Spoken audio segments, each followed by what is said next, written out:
I woke up to the first light of day, closed the door and I was on my way. I was gone like the river, I was gone like the river. And a song,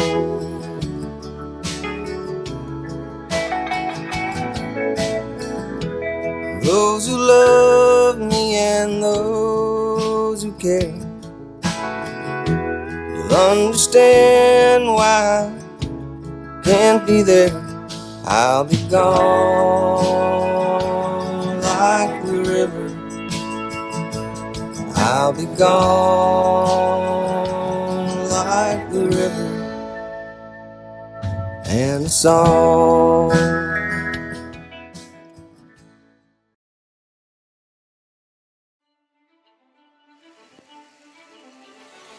it's hard to believe, isn't it, that this beautiful little stream is actually Britain's longest river, the River Severn, over 200 miles in length on its journey to the sea.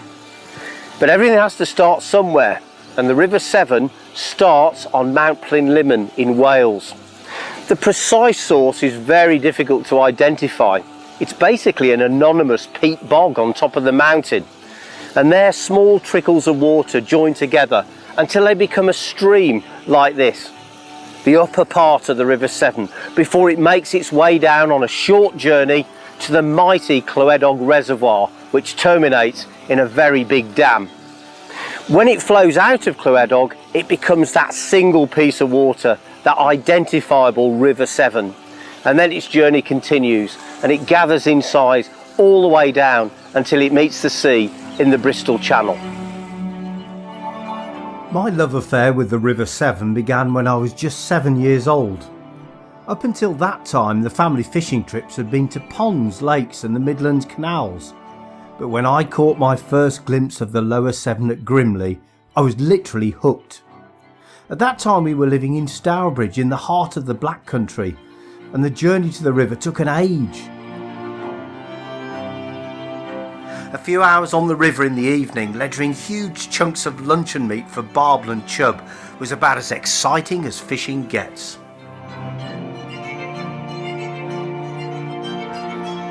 When I was 12 years old, my family made the dream move to Shropshire.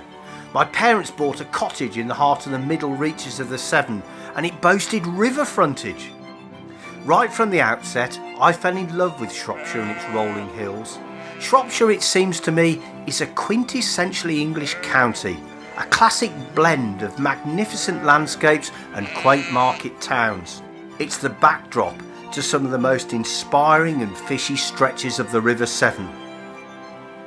And so began a love affair that sustains to this day. The Severn's still my favourite river, and along with its numerous tributaries, remains my spiritual fishing home. Welcome to my backyard. I call it Fisherman's Country.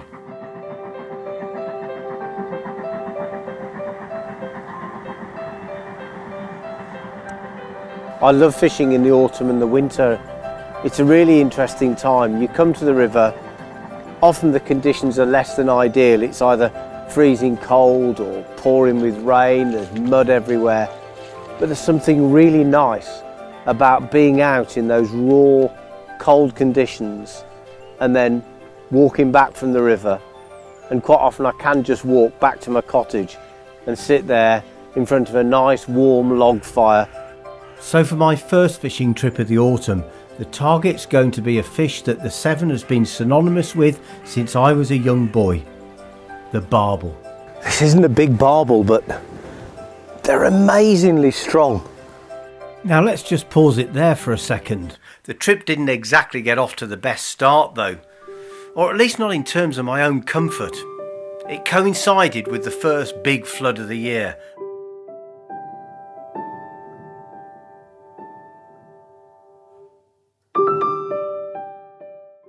Well, at least that is if you look at it from a pure weather point of view. But if you look at it from a fishing point of view, on the other hand, well, that's a different story.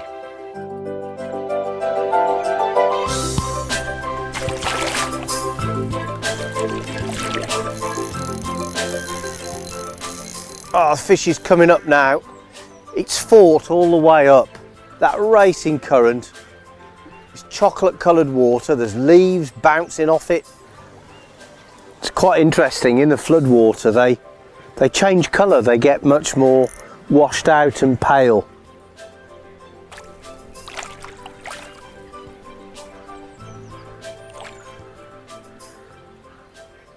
That's a really nice barbel. Beautiful fins actually, very sharp edged and unblemished. As I slip the barbel back, I notice that the river's still rising by a decent notch, and it's colouring rapidly too. Just the sort of conditions that barbel love to feed in. When you come to autumn and early winter, the river's constantly fluctuating. The level's rising and falling all the time. Literally, the river can go from low to high level in a matter of a few hours. Like every other form of coarse fishing, it seems, barbel fishing's become quite technical at times in my lifetime. But you don't need a degree in astrophysics to catch barbel in a flood. The best bait of the lot is a great big lump of good old-fashioned luncheon meat. I like to take mine out of the tin at home and just break it into rough-edged chunks.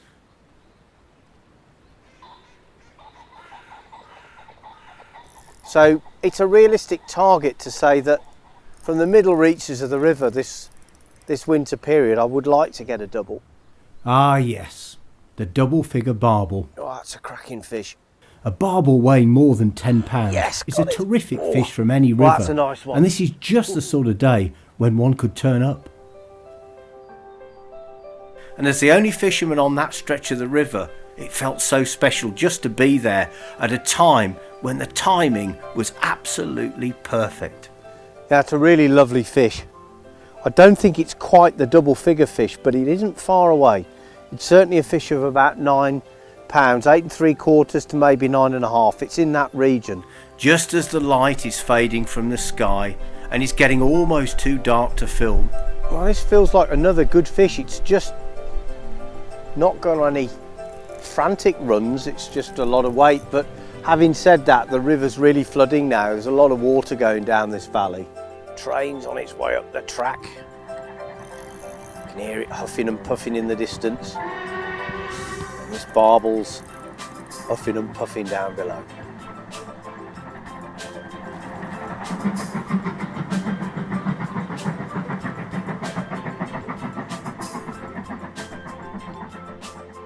That is an amazing end to what's been an incredible afternoon. Look at that. It's a magnificent barbel. Oh, a really deep, beautiful bronze fish, and it's absolutely fighting to get out of my hands. Oh.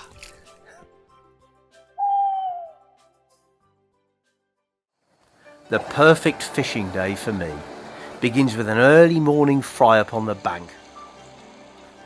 Before we go any further, I must introduce you to the Duke. One look at him will probably tell you that he's not really a titled gentleman. You don't get too many of those born in the middle of Brum. Like Matt, I'm a Midlander. I've been fishing on the Severn and some of its tributaries since I was a kid. Not that long ago, really. Yes.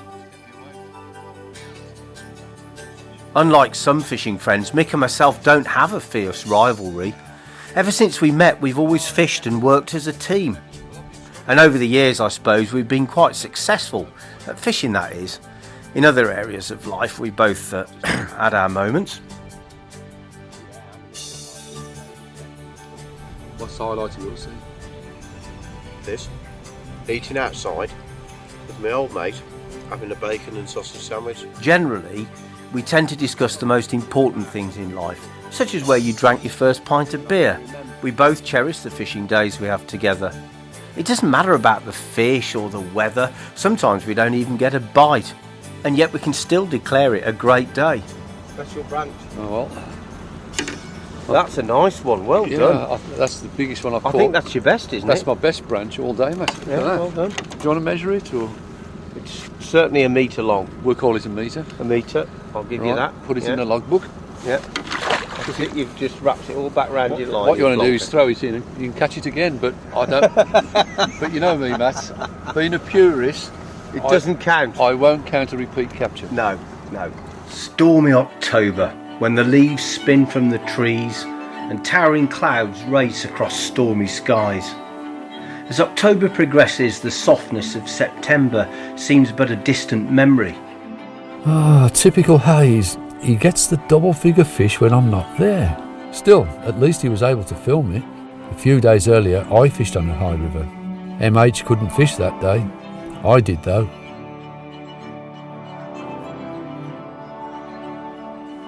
Here's a tale of autumn for you. 2 fishing sessions featuring Mick Brown and myself. We fished just days apart, and the results show just how critical conditions and timing can be. As Mick approaches the water to tackle up, he can see that the river's higher than normal and carrying some colour, a plus. And yet an overnight frost has sent the water temperature into reverse, and it's likely that the moment may have been missed. Mick rigs for barbel, setting up a powerful rod that's fitted with a quiver tip, a more sensitive tip section for the rod that registers bites more positively. He slips a swim feeder onto the line, a simple running rig that allows the feeder to slide freely on the line above a hook link that's rigged with a pellet hook bait.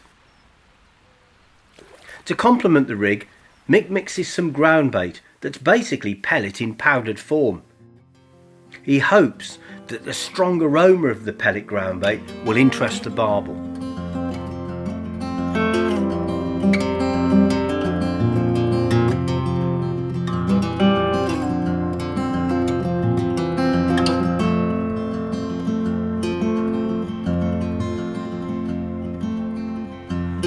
Through the reeds the wind did whisper of the lives lived long before.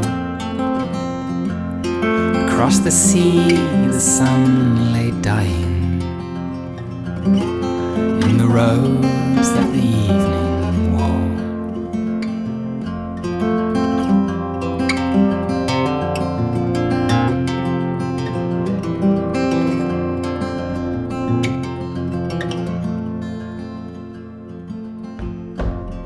In the half-light shadows forming. But of course, that's the problem you get on a quickly rising river. This is a new influx of water. It's cold, it's coloured, and that's probably going to put the fish down, but perhaps not for too long, because as it settles down, just give it a few more days, and I think if we came back, you could have a very, very different story. Matt's decision to fish a few days later was prompted by a short-lived drop in the river level and some cold nights. Not the best conditions for barbel, but amazing conditions for chub. In the few days following Mick's visit, the water drops and clears considerably. It's still cold at night, but the wind has died, at least for a while, and the conditions seem perfect, not for barbel, which we'll return to later, but for chub. You know, I caught my first chub when I was fishing here on the River Severn when I was 6 or 7 years old, and since then I've caught many thousands of them from the Severn. But there's no finer way to catch chub than using trotting gear. Float fishing for chub is aesthetically the nicest way to do it, and it teaches you a lot about the river too. You see, the thing about trotting a float is that you get to explore the river, and it's all about control. The way you control the float dictates how many fish you catch.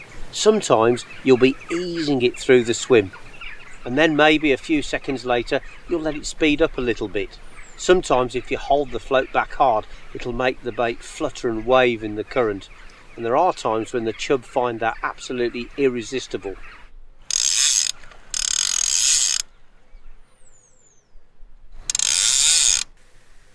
I love float fishing for chub, especially when I can use my favourite centerpin reel.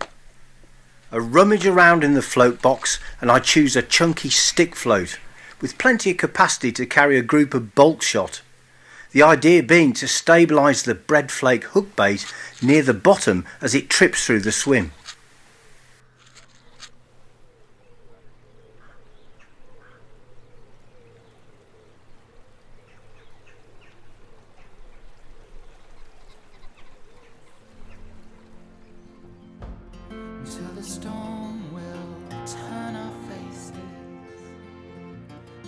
the salt spray cleanse our skin. Smoke and mirrors will change places, and as birds will begin again. As birds will begin again.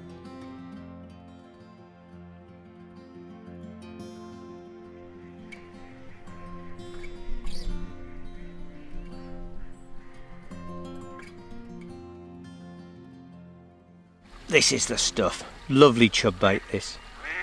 Good old fashioned bread flake.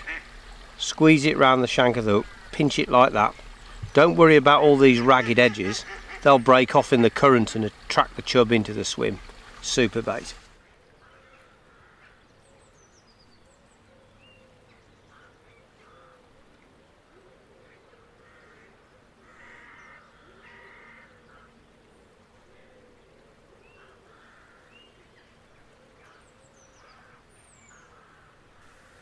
Winter chub fishing relies on mobility, and during the day I'll pre-bait and fish several swims.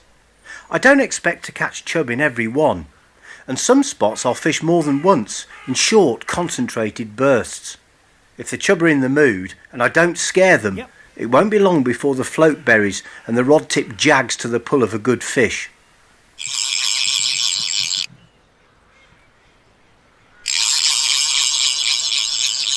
Trying to get into the snags, typical chub.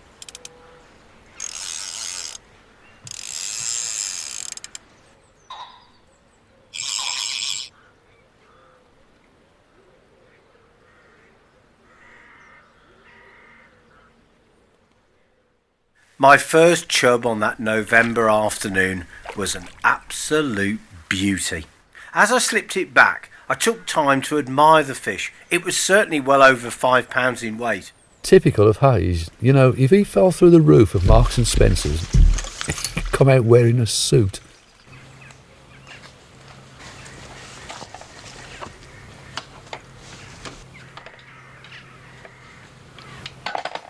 The following day, I went out fishing again, just for a couple of hours, you understand, and this time I swapped the float for a ledger.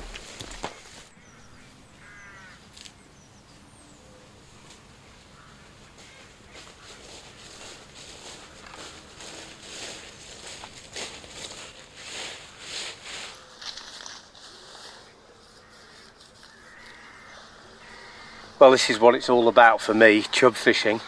I've walked down about 1.5 miles of river, baiting up swims as I've gone along. There's no one else on the river today. As you can hear, the pheasants are calling in the wood opposite. It's a really quiet, undisturbed part of the river, but I reckon there's a fox in there or something that set them off. Anyway, this is a really nice swim, and this is the great thing about chub fishing. With every swim that you go into, there's fresh hope.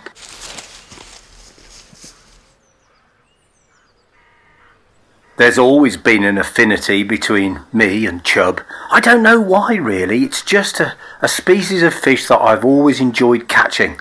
They're not particularly difficult to catch, in fact sometimes they can be quite easy. Well, it's another disappointment. This is the second swim of the day that I've tried. In the first one, I missed a couple of really good bites. I could kick myself for that. In this one, nothing's happened, but you know, that's chub fishing. You've got to keep on the move.